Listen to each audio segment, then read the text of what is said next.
ماہ نامہ دریافت سے انتخاب کی سیریز کے سلسلے میں دریافت ڈیجیٹل میں خالدہ حسین کا ایک مضمون جس کا عنوان ہے سوئی کی تلاش۔ سماعت فرمائیے خالدہ حسین کا مضمون سوئی کی تلاش دریافت ڈیجیٹل پر۔ آواز و پیشکش ظفر جمیل۔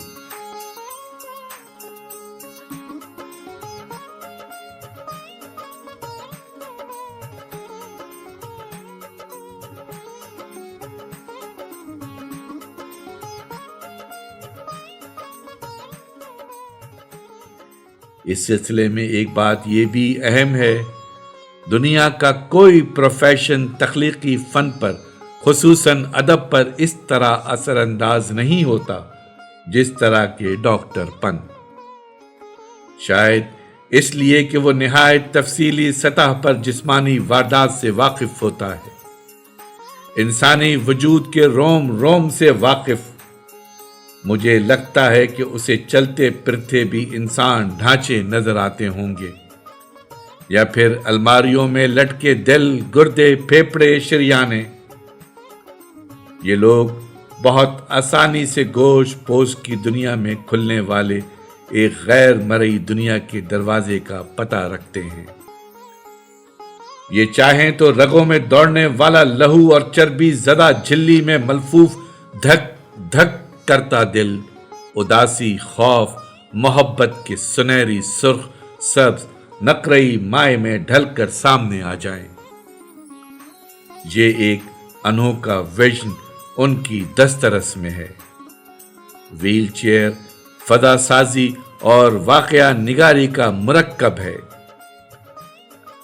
ہسپتال کے وارڈوں میں نرسوں کے چلنے پھرنے کی کھٹ کھٹ، ان کے کلف زدہ کھڑکھڑاتے کپڑوں اور دواؤں کی بو، ڈاکٹروں کے جھرمٹ اور ان کے راؤنڈ، سرخ کمبل اور سفید بستروں پر پڑے وہمہ سے مریض، اور ان سب پر اداسی اداسی اداسی، خوف خوف خوف، تاریک پروں کی پھڑ پھڑاہٹ، بے یقینی اور مالج اور مریض کے درمیان حائل وجودی فاصلے۔